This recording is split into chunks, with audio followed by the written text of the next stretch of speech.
वो सारे प्रोसेसेस होते हैं जो हमारी बॉडी परफॉर्म करती है हमें जिंदा रखने के लिए। जीने के हैं 4 दिन, इसी 4 दिन में जिंदा रहने के लिए हमारी बॉडी जो सारे मेटाबॉलिक प्रोसेसेस परफॉर्म करती है उसको हम कहते हैं लाइफ प्रोसेसेस। जैसे तो भाई सबसे पहला क्या होता है, प्लांट आपका लाइट को एब्जॉर्ब करता है, absorption of light by the chlorophyll, और यही क्लोरोफिल आपकी इसी लाइट को क्या कर देता है, केमिकल एनर्जी में कन्वर्ट कर देता है। आपका जो कार्बोहाइड्रेट्स होते हैं वो ग्लूकोज में कन्वर्ट हो जाते हैं, प्रोटीन जो होता है वो अमाइनो एसिड में, और फैट जो होता है आपका फैटी एसिड और ग्लिसरॉल में कन्वर्ट हो जाता है। हे सेल्स, कैसे हो आप सब? आई होप सब बहुत अच्छे होंगे, सबकी पढ़ाई भी और लाइफ भी काफ़ी अमेजिंग चल रही होगी। मैं हूँ आपकी अपनी Khushboo ma'am, biology master teacher at Vedantu. तो आज के सेशन में जैसे कि लिख रहा है लाइफ प्रोसेस का 1 शॉट, तो मैम क्या ये लॉन्ग आवर का 1 शॉट है या शॉर्ट सा 1 शॉट है? तो लेट मी टेल यू, ये सिर्फ 20 मिनट्स का 1 शॉट है। 20 मिनट में आपका इतना बड़ा ये चैप्टर रिवाइज हो जाएगा।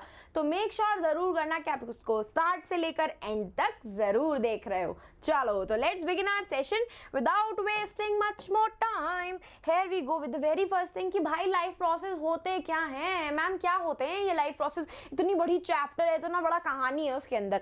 तो let me tell you, life processes वो सारे प्रोसेसेस होते हैं जो हमारी बॉडी परफॉर्म करती है हमें जिंदा रखने के लिए। जीने के हैं 4 दिन, इसी 4 दिन में जिंदा रहने के लिए हमारी बॉडी जो सारे मेटाबॉलिक प्रोसेसेस परफॉर्म करती है उसको हम कहते हैं लाइफ प्रोसेसेस। जैसे कि हमारा कौन सा प्रोसेस हो गया, न्यूट्रिशन का। भाई खाना खा रहे हैं हम, न्यूट्रिशन ले रहे हैं, ठीक है। क्या क्या न्यूट्रिशन लेते हैं? कार्बोहाइड्रेट्स लेते हैं, फैट लेते हैं, प्रोटीन लेते हैं, मिनरल्स लेते हैं, विटामिन लेते हैं, फाइबर्स लेते हैं। अब ये खाना तो बड़ा क्या होता है, हमारी बॉडी का ये जो खाना होता है ये बड़ा ही कॉम्प्लेक्स होता है। इसको हमें सिंपल पार्टिकल्स में तोड़ना पड़ता है। क्यों? क्योंकि भाई हमारी बॉडी इतने कॉम्प्लेक्स पार्टिकल्स को, इतने कॉम्प्लेक्स फूड को यूज नहीं कर सकती है हमें एनर्जी देने के लिए। तो उसके लिए भाई हमारी बॉडी डाइजेशन परफॉर्म करती है, खाना डाइजेस्ट होता है। अब खाना तो डाइजेस्ट हो गया, उस खाने में से अब हमारी बॉडी एनर्जी कैसे बनाती है? उस खाने को यूज करके एनर्जी बनाने के प्रोसेस को हम कहते हैं रेस्पिरेशन, जहां पे वो खाने का ऑक्सीडेशन कराती है और एटीपी के फॉर्मेट में क्या रिलीज करती है, एनर्जी रिलीज करती है। अब एनर्जी भी बन गई। अब इस एनर्जी को हमारे एक जगह से पूरे बॉडी में ट्रांसपोर्ट करवाना होता है, जिसके लिए होता है हमारा ट्रांसपोर्टेशन का सिस्टम। ट्रांसपोर्टेशन सिस्टम होने के बाद भाई हर जगह हमारी एनर्जी पहुंच गई। अब हमारा जो वेस्ट मटीरियल है, हमारा जो भी नाइट्रोजनस वेस्ट या मेटाबॉलिक वेस्ट बनता है वो हमारे लिए क्या होता है, it is very toxic for our body. इससे हमें इन्फेक्शन होने के चांसेस हो सकते हैं। तो इसीलिए हमारी बॉडी इसको एक्सक्रीट आउट करती है by the process of excretion, by the process of excretion. अब यहाँ पे एक और चीज मेंशन है, दैट इज योर रिप्रोडक्शन। तो let me tell you, reproduction आपके लाइफ प्रोसेसेस में नहीं इन्वॉल्व होता। ये इंपॉर्टेंट है but it is not a type of life process. क्यों?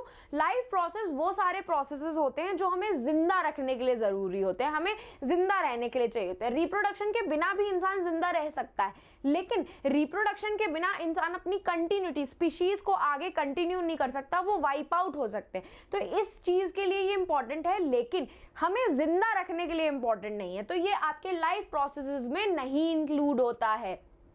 अब आपके जो कॉम्पिटेंसी बेस्ड क्वेश्चंस आते हैं वो एक दूसरे, ये सारे लाइफ प्रोसेस से कोरिलेट होकर के आते हैं। क्यों?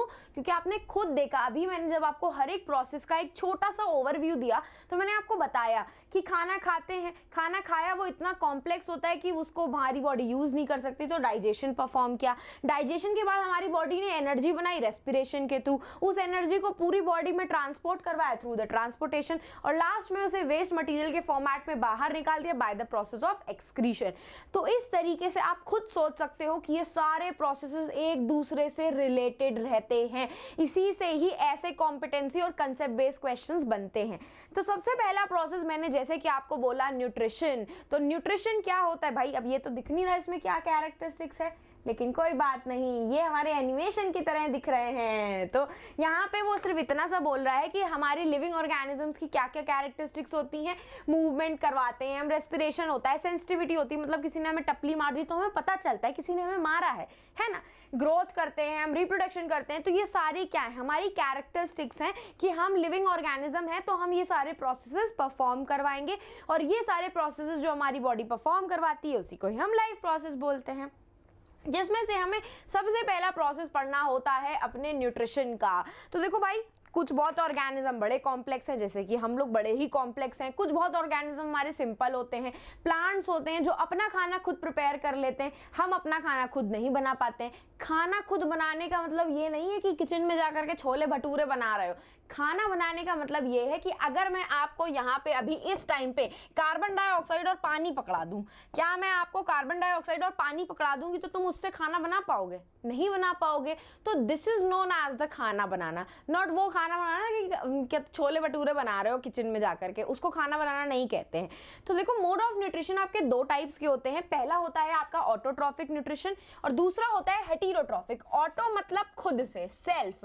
तो आपके ऐसे ऑर्गेनिजम्स जो अपना खाना खुद बना सकते हैं, अपने यही कार्बन डाइऑक्साइड और वाटर को यूज करके bye the process of photosynthesis, उसको हम बोलते हैं ऑटोट्रॉफ्स। और ऐसे मोड ऑफ न्यूट्रिशन को हम बोलते हैं ऑटोट्रॉफिक मोड ऑफ न्यूट्रिशन। आपके कौन आते हैं? प्लांट्स आते हैं, ब्लू ग्रीन एल्गी आते हैं। वो अपना खाना खुद प्रिपेयर कर लेते हैं। क्यों? Because they have the pigment called chlorophyll, और क्लोरोफिल की प्रेजेंस की वजह से they can perform the process of photosynthesis. ठीक है, दूसरे आते हैं आपके हेटेरोट्रॉफिक ऑर्गेनिज्म। हेटेरोट्रॉफिक ऑर्गेनिज्म कौन होते हैं? ये वो होते हैं जो अपना खाना खुद नहीं बना पाते हैं। अगेन याद रखना है, छोला भटूरा नहीं कहेंगे। खाना बनाने का मतलब ये है कि अगर मैं आपको इनऑर्गेनिक मटेरियल प्रोवाइड कर दूं, कार्बन डाइऑक्साइड और पानी प्रोवाइड कर दूं, तो क्या खाना बना पाओगे? नहीं बना पाओगे। तो हेटेरोट्रॉफ्स आपके वो टाइप के ऑर्गेनिजम्स होते हैं जो अदर ऑर्गेनिजम्स पे डिपेंड करते हैं अपने खाने के लिए। सबसे पहला इसमें आपको पढ़ने के लिए मिलेगा सैप्रोफिटिक। सैप्रोफिटिक के ऊपर बोर्ड में एमसीक्यू आ चुका है कि ये आपके डेड एंड डिकेइंग मैटर के ऊपर फीड करते हैं। They feed on dead and decaying matter, जो सड़ा गला मरा हुआ होता है ना, उसके ऊपर ये फीड करते हैं। क्या करते हैं? उसकी बॉडी को बाहर डाइजेस्ट करते हैं अपने बॉडी के, और फिर जो न्यूट्रिशन मिलता है उसको एब्जॉर्ब करते हैं। तो यहां से एक क्वेश्चन आया था कि which of the following organisms digest the food outside the body and then absorb the nutrients. वो होते हैं आपके सैप्रोफाइट्स, जिसमें से सबसे कॉमन एग्जांपल होता है आपके फंगस का, जैसे कि ब्रेड मोल्ड, मशरूम, यीस्ट, ये सारे होते हैं आपके सैप्रोफिटिक ऑर्गेनिजम्स। दूसरे आते हैं आपके पैरासिटिक ऑर्गेनिज्म। ये होते हैं आपके रिश्तेदार। कैसे? ये आपका खून चूसते रहते हैं लेकिन आपको मारते नहीं है। तो ये ऐसे टाइप के ऑर्गेनिजम्स होते हैं जो होस्ट की बॉडी में से ही न्यूट्रिशन को चुराते हैं लेकिन उनको मारते नहीं है, जैसे कि हमारे रिश्तेदार हर टाइम खून चूसते रहते हैं। ये आपके दो तरीके के होते हैं। पहले होते हैं एक्टोपैरासाइट, दूसरे होते हैं आपके एंडोपैरासाइट। एक्टो मतलब आउटसाइड रह रहे हैं, they live outside of the body. मतलब जैसे कि जुआ हो गई, स्कूल के अंदर लड़कियों में सर में जुआ नहीं भरी होती बहुत सारी, लाइसेस हो गई, लीचेस हो गई, ये आपके बॉडी के बाहर रहती हैं, आपसे न्यूट्रिशन चुराती हैं। एंडोपैरासाइट्स वो पैरासाइट्स हो जाते हैं जो आपकी बॉडी के अंदर रहते हैं, जैसे कि आपका टेप फॉर्म हो गया। कहते नहीं है मिट्टी खाओगे तो कीड़े पड़ जाएंगे, वो कीड़े आपके यही एंडोपैरासाइट्स ही होते हैं। Tape form is the best example. ठीक है, नेक्स्ट आते हैं हम होलोजोइक मोड ऑफ न्यूट्रिशन पे, जहां पे वो सॉलिड फूड खाते हैं। दे ईट सॉलिड फूड, सॉलिड खाना खाते हैं, जैसे कि हम ह्यूमन बींग्स हो गए, हम सॉलिड खाना खाते हैं। ये तीन टाइप के होते हैं। हर्बीवोर्स जो घास फूस खाते हैं, जैसे कि बकरी हो गई। कार्निवोर्स जो आपके मीट ईटर्स होते हैं, जैसे कि लायन, टाइगर हो गया, फॉक्स हो गई, जैकाल हो गया। ओमनीवोर्स जो दोनों खाते हैं आपका, जैसे कि आपके डॉग हो गए। डॉग आपका मीट ईटर्स भी होते हैं, डॉग आपका घास फूस भी खा सकते हैं, नॉर्मल रोटी वेजिटेबल्स भी खा सकते हैं। तो ये हो जाते हैं आपकी तीन कैटेगरीज जो होलोजोइक में आती हैं। होलोजोइक आपके वो ऑर्गेनिजम्स होते हैं जो सॉलिड खाना खाते हैं, जैसे कि हम लोग। ठीक है, ये हो जाता है हमारा न्यूट्रिशन कंप्लीट। न्यूट्रिशन में आपका सबसे पहला टॉपिक जो इंपॉर्टेंट पूछा जाएगा, इन सारे टॉपिक्स में से एग्जांपल्स आते हैं। फोटोसिंथेसिस से क्वेश्चन आ सकता है कि what are the 2 steps of photosynthesis. अब भाई 2 स्टेप क्या थे? सबसे पहला स्टेप होता है लाइट रिएक्शन का, कि ये प्रेजेंस ऑफ लाइट में होता है। It occurs in the presence of light, sunlight की प्रेजेंस में होता है। तो भाई सबसे पहला क्या होता है? प्लांट आपका लाइट को एब्जॉर्ब करता है, absorption of light by the chlorophyll, और यही क्लोरोफिल आपके इसी लाइट को क्या कर देता है? केमिकल एनर्जी में कन्वर्ट कर देता है आपका। ठीक है, अब यही केमिकल एनर्जी फिर प्लांट्स यूज करते हैं स्प्लिटिंग ऑफ वाटर को, H2O को तोड़ते हैं आपके हाइड्रोजन प्लस ऑक्सीजन में, ठीक है। ये oxygen as a byproduct release हो जाती है एनवायरनमेंट में और ये हाइड्रोजन बच जाता है, ये हाइड्रोजन बच जाता है। इसी तीसरे स्टेप को हम लोग आपकी बुक में लिखा नहीं है बट मैं आपको बता देती हूँ, नोन एज फोटोलिसिस। फोटोलिसिस का मतलब लाइट की प्रेजेंस में हम पानी के मॉलिक्यूल को तोड़ रहे हैं, स्प्लिट कर रहे हैं। तो ये लाइट डिपेंडेंट रिएक्शन होती है, मतलब सनलाइट की प्रेजेंस में ही होगी। दूसरी रिएक्शन होती है आपकी डार्क रिएक्शन, जो आपके एब्सेंस ऑफ लाइट में भी हो सकती है, मतलब वहां पे सनलाइट की जरूरत नहीं होती है। अभी मैंने आपको बताया कि यहाँ पे हाइड्रोजन निकला था, पहले वाले स्टेप में हाइड्रोजन निकला था। यही हाइड्रोजन को प्लांट यूज करके रिडक्शन करते हैं आपके कार्बन डाइऑक्साइड का into carbohydrate, that is your glucose. तो ग्लूकोज रिलीज होता है। क्या हो गई reaction, 6CO2 plus 6H2O gives you C6H12O6 plus 6O2। तो कार्बन डाइऑक्साइड ऑक्सीजन आपका as a byproduct release हो जाता है, यहाँ पे ग्लूकोज बन जाता है और ये प्रोसेस आपका प्रेजेंस ऑफ सनलाइट और क्लोरोफिल में ही होगा। अगर दोनों में से कोई भी एक चीज नहीं प्रेजेंट है तो प्लांट आपका फोटोसिंथेसिस का प्रोसेस नहीं करेगा, ये चीज याद रखना, ठीक है। ये स्टेप्स आपके इंपॉर्टेंट है, इसके ऊपर 3 मार्कर का या 2 मार्कर का क्वेश्चन आता है। नेक्स्ट आते हैं हम आपके different steps in the process of digestion या न्यूट्रिशन इन एनिमल्स। अब हमने भैया खाना खा लिया, मैंने आपको पहले ही बताया था खाना हमारा कॉम्प्लेक्स होता है, हमें उसे डाइजेस्ट सिंपल पार्टिकल्स में तोड़ना होता है क्योंकि हमारी बॉडी उस कॉम्प्लेक्स खाने को यूज नहीं कर सकती है। तो सबसे पहला वो स्टेप परफॉर्म करते हैं आपका इंजेशन का, मस्त सैंडविच ठूसते हैं हम लोग। दूसरे स्टेप में हमारे बड़े बड़े लार्ज मॉलिक्यूल्स को, लार्ज इनसॉल्युबल मॉलिक्यूल्स को स्मॉल वाटर सॉल्युबल मॉलिक्यूल्स में तोड़ा जाता है, जो हमारे पेट के अंदर होता है, पेट, स्मॉल इंटेस्टाइन, माउथ सब में होता है, ठीक है। तीसरे स्टेप में खाने का एब्जॉर्प्शन होता है, स्मॉल इंटेस्टाइन परफॉर्म करवाती है। सेकंड स्टेप में खाना जो एब्जॉर्ब हो गया है उस खाने को यूज करती है for the process of energy, growth और रिपेयर। उस प्रोसेस को हम बोलते हैं एसिमिलेशन। और लास्ट में हम पूप करते हैं, इजेशन करते हैं, जो सॉलिड अनडाइजेस्टेड वेस्ट होता है उसको रिमूव करते हैं अपनी बॉडी से, ठीक है। तो भाई हमारा डाइजेशन का प्रोसेस शुरू कहां से होता है, ये शुरू होता है हमारे माउथ से। यहां से एक 1 मार्कर का एमसीक्यू आता है कि खाने का डाइजेशन शुरू कहां से होता है। वो शुरू होता है आपके माउथ से, जहां पे कार्बोहाइड्रेट का डाइजेशन होता है। क्यों? क्योंकि वहां पे सलाइवरी ग्लैंड्स प्रेजेंट होते हैं जो सलाइवा सिक्रीट करते हैं और इसी सलाइवा के अंदर क्या प्रेजेंट होता है, सलाइवरी एमाइलेज। और यही सलाइवरी एमाइलेज फिर क्या करता है, आपके स्टार्च को माल्टोज और डेक्स्ट्रिन में तोड़ता है। तो आपका सबसे पहला जो डाइजेशन है कहाँ से शुरू होता है, आपके माउथ से शुरू होता है। स्टार्च, अब ये जो माल्टोज और डेक्स्ट्रिन है भाई, अब ये जाता है आपके ईसोफेगस के अंदर, हम स्वॉलो करते हैं खाने को। इस खाने को स्वॉलो करने के लिए हमारे ईसोफेगस के अंदर पेरिस्टाल्सिस मूवमेंट होती है। जैसे अर्थवर्म नहीं है, सिकुड़ करके खुलता है, सिकुड़ता है, खुलता है, सिकुड़ता है, खुलता है, ऐसी ही पेरिस्टाल्सिस मूवमेंट होकर के स्वॉलो होकर के हमारा खाना जाता है हमारे पेट के अंदर। पेट के अंदर अब प्रोटीन का मेनली डाइजेशन होता है। वहां पे जो स्टमक के गैस्ट्रिक ग्लैंड्स होते हैं वो म्यूकस सिक्रीट करते हैं, हाइड्रोक्लोरिक एसिड सिक्रीट करते हैं और पेप्सिन का सिक्रीशन करते हैं। पेप्सिन जो होता है वो प्रोटीन का डाइजेशन करवाता है, पार्शियल डाइजेशन करवाता है, उसको आधा तोड़ता है। हाइड्रोक्लोरिक एसिड के 2 काम होते हैं, एक तो ये बैक्टीरिया को मारता है जो अगर गलती से हमारी बॉडी के अंदर एंटर कर गए होते हैं खाने के साथ, और दूसरा काम ये आपके पेप्सिन को एक्टिवेट करने का करता है, क्योंकि पेप्सिन को एसिडिक मीडियम चाहिए होता है एक्टिवेट करने के लिए। अब भाई हाइड्रोक्लोरिक एसिड तो बहुत तेज एसिड है, तो उसको उससे अपने स्टमक को बचाने के लिए हमारा स्टमक म्यूकस भी सिक्रीट करता है, जो हमारे inner lining of the stomach को हाइड्रोक्लोरिक एसिड से बचाता है। अब भाई हमारा खाना क्या हो चुका है, एसिडिक हो चुका है, पार्शियली डाइजेस्ट हो चुका है। ये पार्शियली डाइजेस्टेड खाना, एसिडिक खाना जाता है स्मॉल इंटेस्टाइन के अंदर। स्मॉल इंटेस्टाइन में आपका लिवर सिक्रीट करता है आपका बाइल जूस, मतलब लिवर सिंथेसाइज करता है बाइल जूस को, वो आपका स्टोर करता है गॉल ब्लैडर। फिर जब खाना आता है तो गॉल ब्लैडर फिर बाइल जूस का सिक्रीशन करता है। ये बाइल जूस जो है आपके बड़े बड़े फैट के मॉलिक्यूल्स को, जो बड़े बड़े फैट के मॉलिक्यूल्स है उसे स्मॉल फैट ग्लोब्यूल्स में तोड़ता है, जो आपने अपनी बुक में पढ़ा है, that is the emulsification of fat, ठीक है। अब ये आपका प्रोसेस 2 काम करता है। सबसे पहला तो इमल्सिफिकेशन कर लिया उसने, फैट काट के इतने बड़े बड़े पार्टिकल्स को छोटे छोटे पार्टिकल्स में तोड़ दिया। दूसरा, हमारा खाना जो स्टमक से आ रहा होता है वो होता है एसिडिक। उस एनवायरनमेंट में पेनक्रियास के जो एंजाइम है वो एक्टिवेट नहीं हो पाते हैं, तो इसके लिए हमारा बाइल जूस उसे एल्कलाइन भी बनाता है। अब एल्कलाइन मीडियम होते ही आपका पेनक्रियाटिक जूसेस एक्टिवेट हो जाते हैं। फिर आपके पेनक्रियाटिक जूसेस में एक आता है अमाइलेज जो आपके कार्बोहाइड्रेट का डाइजेशन करता है, ट्रिप्सिन आता है, ट्रिप्सिन आपके प्रोटीन का डाइजेशन करता है, और आता है लाइपेज जो फर्दर फैट को और डाइजेस्ट करता है। अब इतना सब खाना फाइनल पार्शियली डाइजेस्ट होने के बाद हमारे स्मॉल इंटेस्टाइन में फाइनल डाइजेशन होता है। आपका जो कार्बोहाइड्रेट्स होते हैं वो ग्लूकोज में कन्वर्ट हो जाते हैं, प्रोटीन जो होता है वो अमाइनो एसिड में, और फैट जो होता है आपका फैटी एसिड और ग्लिसरॉल में कन्वर्ट हो जाता है। तो आपको ये याद रखना है कि फाइनल डाइजेशन जो होता है वो इंटेस्टाइन के अंदर होता है। फाइनल डाइजेशन होने के बाद स्मॉल इंटेस्टाइन के अंदर छोटी छोटी फिंगर लाइक प्रोजेक्शंस प्रेजेंट होती हैं, दैट इज द विलाई।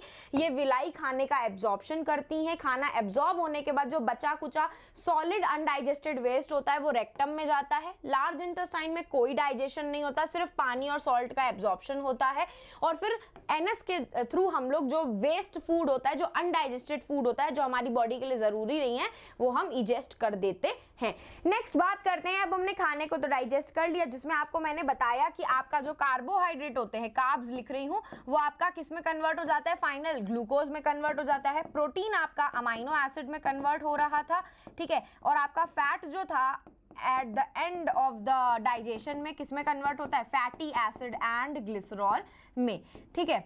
अब मैंने आप लोगों को स्टार्टिंग में बताया था कि सारे प्रोसेसेस एक दूसरे से कनेक्टेड हैं, तो अब भाई आपका ये जो ग्लूकोज है, ये ग्लूकोज आपका सेल्स यूज करते हैं for the process of respiration.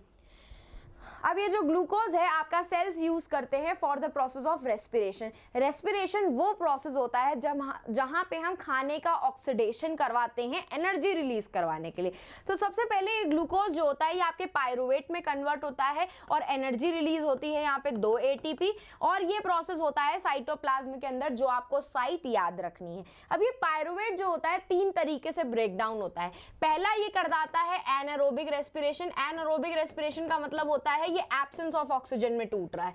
Absence of oxygen में ये यीस्ट के अंदर होता है, जहां पे एथनॉल बनता है, कार्बन डाइऑक्साइड और सिर्फ 2 ATP रिलीज होती है, और ये प्रोसेस अगेन कहां पे होता है, साइटोप्लाज्म के अंदर होता है, ठीक है। दूसरा हमारा एक एक्सेप्शन है, एक केस जो हमारे मसल सेल्स में होता है, जब हम बहुत हैवी एक्सरसाइज कर लेते हैं तो वहां पे भी एनारोबिक रेस्पिरेशन होता है। लैक ऑफ ऑक्सीजन में लैक्टिक एसिड और एनर्जी जनरेट होती है, दैट इज द 2 ATP। यही लैक्टिक एसिड हमारे मसल्स में क्रैम्प्स करवाता है जब हम बहुत हैवी एक्सरसाइज कर लेते हैं। थर्ड आता है आपका एरोबिक रेस्पिरेशन, जो प्रेजेंस ऑफ ऑक्सीजन में होता है, और यहाँ पे आपको साइट याद रखनी है, ये आपका माइटोकॉन्ड्रिया के अंदर होता है। आप लोगों ने अपने 9th क्लास में पढ़ा है।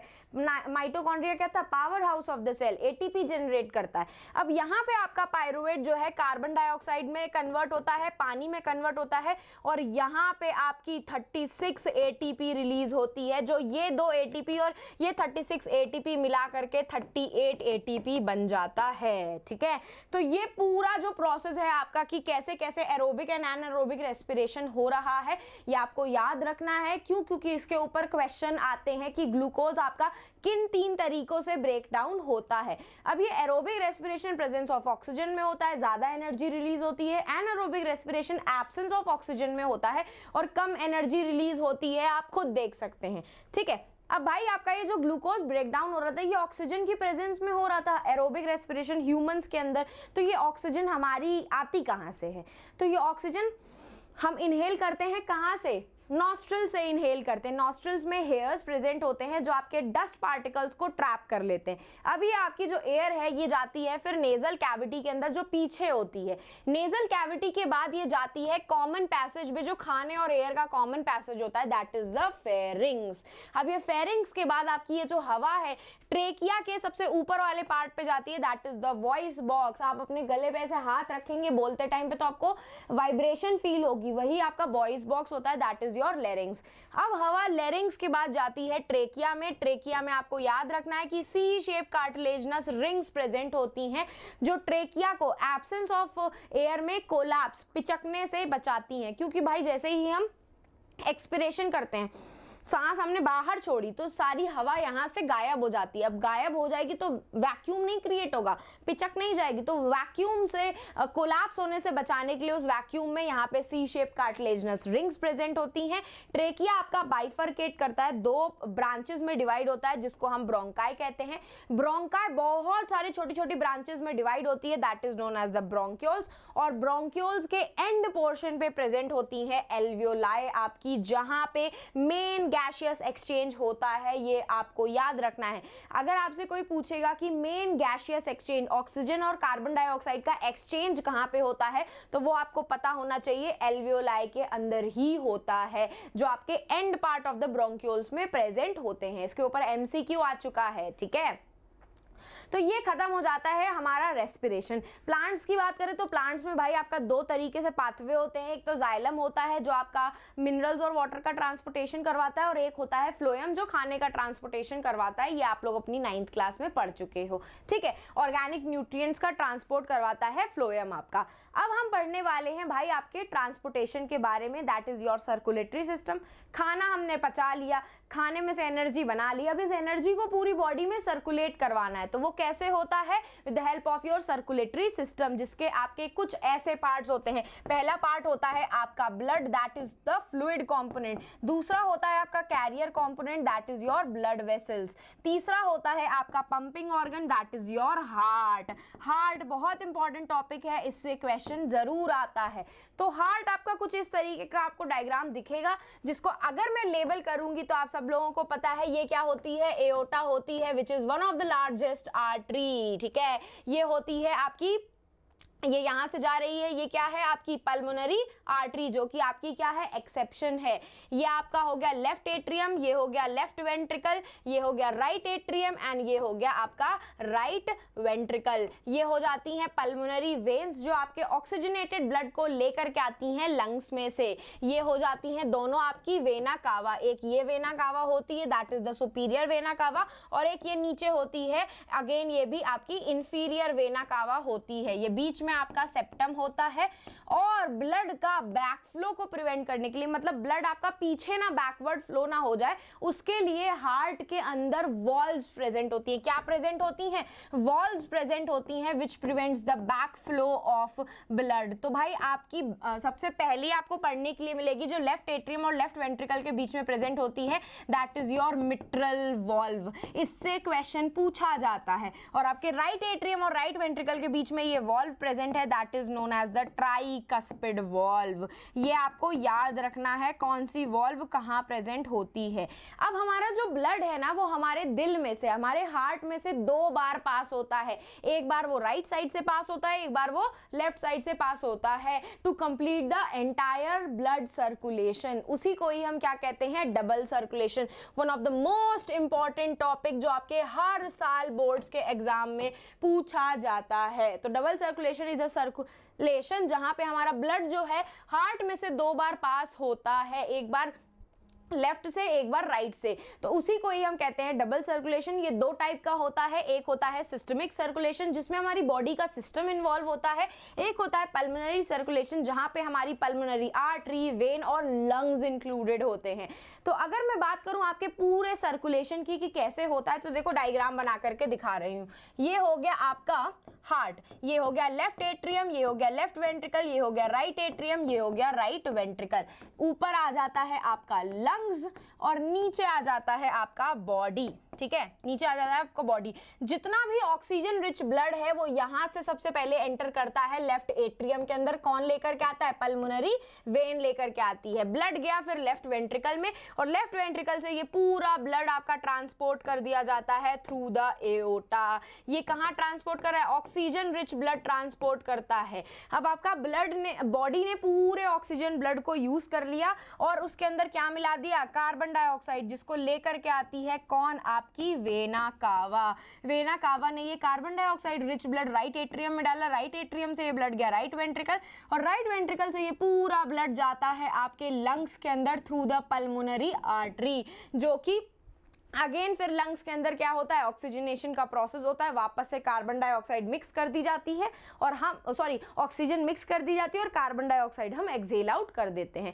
तो एक होता है आपका पल्मोनरी सर्कुलेशन जो शुरू होता है आपके राइट वेंट्रिकल से। राइट वेंट्रिकल से कार्बन डाइऑक्साइड वाला ब्लड गया पल्मोनरी आर्टरी में, पल्मोनरी आर्टरी से ये ब्लड गया लंग्स के अंदर जहां पे ऑक्सीजनेशन का प्रोसेस होता है और ये ब्लड आपका ऑक्सीजनेटेड होने के बाद जाता है पल्मोनरी वेन में और पल्मोनरी वेन के बाद ये ट्रांसफर कर दिया जाता है लेफ्ट एट्रियम के अंदर और यहाँ पे एंड हो जाता है आपका पल्मोनरी सर्कुलेशन। इसके बाद शुरू होता है आपका सिस्टमिक सर्कुलेशन। लेफ्ट वेंट्रिकल से ब्लड गया आपका एओर्टा में, एओर्टा से ये ब्लड बॉडी में ट्रांसपोर्ट कर दिया जाता है, बॉडी पूरे ऑक्सीजन को यूज करके कार्बन डाइऑक्साइड फिर मिक्स कर देती है।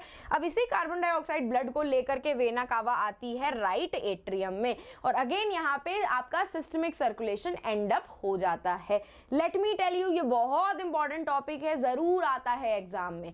इसी से रिलेटेड आपको एक 3 डिफरेंसेस पढ़ने के लिए मिलेंगे, that is your artery, when and capillaries. Arteries जो होती हैं थिक होती हैं, मस्कुलर होती हैं, ये ऑक्सीजनेटेड ब्लड कैरी करती हैं except the pulmonary artery. Arteries जो होती हैं वो ब्लड को हमेशा दिल से आपके दूर लेकर के जाती है, it carry blood away from the heart और इसमें वॉल्व्स की प्रेजेंस नहीं होती है। क्यों? क्योंकि ऑलरेडी बहुत हाई प्रेशर होता है, ब्लड के बैकफ्लो होने का चांसेस नहीं होता है। बात करूं वेन्स की तो पतली होती हैं, डीऑक्सीजनेटेड ब्लड कैरी करती हैं except the pulmonary vein. Valves की प्रेजेंस होती है क्योंकि ब्लड बहुत कम प्रेशर के साथ फ्लो होता है तो बैकफ्लो हो सकता है। थर्ड आती हैं आपकी कैपिलरीज, एक लेयर से बनी होती है, 1 सेल थिक होती हैं बस। क्यों? क्योंकि इनका मेन काम होता है ऑक्सीजन और कार्बन डाइऑक्साइड का एक्सचेंज टिश्यू लेवल पे करवाना। या आपका ऑक्सीजनेटेड और डीऑक्सीजनेटेड ब्लड दोनों कैरी करती हैं, कोई वॉल्व्स की प्रेजेंस नहीं होती और ब्लड बहुत ही लो प्रेशर के साथ फ्लो करता है और यहाँ पे एंड हो जाता है आपका सर्कुलेटरी सिस्टम। ये क्वेश्चन 3 मार्क्स में पूछा जा चुका है, अच्छे से पढ़ लेना। नेक्स्ट आते हैं भाई, हमने सब कुछ ट्रांसपोर्ट करवा दिया, अब हमने क्या बनाया, एक्सक्रीशन। एक्सक्रीशन कराना है, जो भी हमने मेटाबॉलिक वेस्ट जनरेट किया है in the form of nitrogenous waste, उस नाइट्रोजनस वेस्ट को हमारी बॉडी में से रिमूव करना बहुत जरूरी है और उसी प्रोसेस को हम बोलते हैं एक्सक्रीशन, जहां पे हम नाइट्रोजनस वेस्ट को, that is mainly the urea, उसमें थोड़ा बहुत यूरिक एसिड भी प्रेजेंट होता है और अमोनिया भी प्रेजेंट होता है, जिसको हम अपनी बॉडी में से बाहर निकालते हैं। देखो, किडनी के अलावा there are some accessory excretory organs जो हेल्प करते हैं एक्सक्रीशन में। किडनी तो मेन होता ही है, साथ साथ में आपका लंग्स भी एक्सक्रीट करता है, दैट इज कार्बन डाइऑक्साइड का एक्सक्रीशन।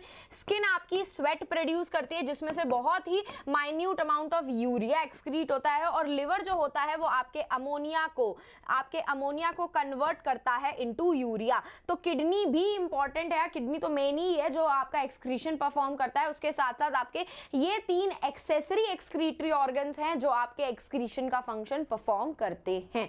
ठीक है, अब आप लोगों के पार्ट्स आपको पढ़ने के लिए मिलेंगे, that is the 2 pair of kidneys present होती हैं जहां पे मेन यूरिन की फॉर्मेशन होती है। ये किडनी आपकी कनेक्टेड होती है यूरेटर से, जो कि ट्यूब लाइक स्ट्रक्चर होते हैं, पूरी यूरिन को कलेक्ट करके आपके यूरिनरी ब्लैडर में लेकर के आते हैं। यूरिनरी ब्लैडर थोड़ी देर के लिए आपकी यूरिन स्टोर करता है, फिर हमें जब बहुत जोर से सुसु लगती है, हमें जाना होता है, तो आपकी यूरेथ्रा के थ्रू आपकी पूरी नाइट्रोजनस वेस्ट बॉडी के बाहर आती है। तो इन सब का फंक्शन आपको पता होना चाहिए। ठीक है, किडनी में आपका एक structure and functional unit present होता है, दैट इज योर नेफ्रॉन, और नेफ्रॉन ही ओनली रिस्पॉन्सिबल होता है आपके यूरिन फॉर्मेशन के लिए। ठीक है, तो नेफ्रॉन का डायग्राम ध्यान से देख लो, ये पूछा जाता है। नेफ्रॉन में आपका ये जो यू शेप स्ट्रक्चर प्रेजेंट है, इसको हम कहते हैं बोमैन कैप्सूल, इसको हम कहते हैं बोमैन कैप्सूल। इसी बोमैन कैप्सूल के अंदर प्रेजेंट होती हैं टफ्ट ऑफ कैपिलरीज, बहुत सारी कैपिलरीज प्रेजेंट होती हैं, दैट इज द ग्लोमेरुलस। ये बीच वाला जो पार्ट है, ये आपका बोमैन कैप्सूल कनेक्टेड रहता है प्रॉक्सिमल कॉन्वोल्यूटेड ट्यूब्यूल से। इस तरीके से प्रॉक्सिमल कॉन्वोल्यूटेड ट्यूब्यूल आगे जाकर के लूप ऑफ हेनले बनाता है, लूप ऑफ हेनले आगे जाकर के डिस्टल कॉन्वोल्यूटेड ट्यूब्यूल बनाती है, ये ब्लू वाला पार्ट, और लास्ट में आता है आपका कलेक्टिंग डक्ट। तो सबसे पहला पार्ट होता है आपके यूरिन फॉर्मेशन एब्जॉर्प्शन का ग्लोमेरुलर फिल्ट्रेशन। क्या होता है ग्लोमेरुलर फिल्ट्रेशन? मतलब आप ध्यान से देखना होता क्या है, जितना भी आपका ब्लड है वो एंटर करता है यहाँ एफरेंट आर्टीरियोल से। एफरेंट आर्टीरियोल से ये पूरा ब्लड गया ग्लोमेरुलस के अंदर, और इसी ब्लड के अंदर क्या प्रेजेंट होता है? आपका यूरिया प्रेजेंट होता है, ग्लूकोज, अमाइनो एसिड्स, आयंस, पानी, सॉल्ट, सब आपका फिल्टर की तरह, छन्नी की तरह छन करके कहाँ जाता है? आपके बोमैन कैप्सूल के अंदर। अब बोमैन कैप्सूल से आपका जितना भी पानी है, ग्लूकोज है, आयंस है, यूरिया है, ये सब एंटर करता है आपके प्रॉक्सिमल कॉन्वोल्यूटेड टिब्यूल में, जहां पे आपके यूरिन फॉर्मेशन का सेकंड स्टेप होता है, that is the tubular reabsorption का। अब भाई हमारा जो ग्लूकोज है, पानी है, अमाइनो एसिड्स है, आयन है, नमक है, ये सब जरूरी होते हैं हमारे लिए, तो उसको वापस से ये प्रॉक्सिमल कॉन्वोल्यूटेड टिब्यूल रीएब्जॉर्ब कर लेती है। क्या कर लेती है? रीएब्जॉर्ब कर लेती है। अब आपके यूरिन में सिर्फ कुछ बहुत चीजें बच जाती हैं, जैसे कि थोड़ा बहुत एक्सेस अमाउंट ऑफ पानी, हल्का फुल्का सा सॉल्ट, और आपका मेनली यूरिया। ये पूरा इकट्ठा होकर के आपका कहाँ जाती है? लूप ऑफ हेनले में और डिस्टल कॉन्वोल्यूटेड टिब्यूल में, जहां पे आपका यूरिन का तीसरा स्टेप होता है, that is the tubular secretion का। टिब्यूलर क्या सिक्रीट करता है? ये टिब्यूल्स आपकी क्या सिक्रीट करती हैं? ये सिक्रीट करती हैं आयंस। कौन कौन से? Calcium ion, magnesium ion, potassium ion, ताकि आपके बॉडी का क्या बना रहे? लास्ट स्टेप, ताकि आपके बॉडी का ऑस्मोटिक बैलेंस बना रहे। ठीक है, तो आपकी जितनी भी अब जो यूरिन बनी, ये सब इकट्ठा होकर के जाती है कलेक्टिंग डक्ट में। कलेक्टिंग डक्ट आपकी कनेक्टेड होती है यूरेटर से। पूरी यूरिन कलेक्ट होकर के यूरेटर के थ्रू ब्लैडर में, और ब्लैडर के थ्रू बाहर आपकी यूरेथ्रा के थ्रू चली जाती है। तो ये पूरे हो गए आपके 3 स्टेप, पहला glomerular filtration, reabsorption, and then last में secretion. And last but not the least, आपके प्लांट्स कैसे एक्सक्रीशन परफॉर्म करते हैं? भाई इन 4 तरीकों से एक्सक्रीशन परफॉर्म करते हैं। आपका स्टोमेटा के थ्रू आपका ऑक्सीजन और कार्बन डाइऑक्साइड बाहर जाता है, फोटोसिंथेसिस में ऑक्सीजन, रेस्पिरेशन में कार्बन डाइऑक्साइड, कभी कभी ट्रांसपिरेशन प्रोसेस के थ्रू वाटर को एक्सक्रीट करती है, गम्स और रेजिन्स जो आपके बार्क में से निकलते हैं उसके थ्रू, और कभी कभी सॉलिड वेस्ट को भी एक्सक्रीट करती हैं आपकी पत्तियां या फिर आपके रूट्स इनटू द सॉइल। तो इन 4 तरीकों से आपका प्लांट्स एक्सक्रीशन परफॉर्म करता है। इसके ऊपर एक 1 मार्कर का एमसीक्यू आ चुका है अब तक तो। ठीक है, तो बस जाते जाते ये जल्दी से जरा टेलीग्राम चैनल को ज्वाइन कर लो, ताकि कोई भी आपका अपडेट मिस आउट ना हो जाए। और इन केस अगर आपको मैम को रीच आउट करना है तो आप इंस्टाग्राम पे हमें रीच आउट कर सकते हैं। चलो, तो जाते जाते क्या कर देना? सेशन को लाइक कर देना, चैनल को सब्सक्राइब कर देना। अब हम फिर मिलेंगे चलते चलते ऐसे ही नेक्स्ट अमेजिंग सेशन में। Bye guys and take care.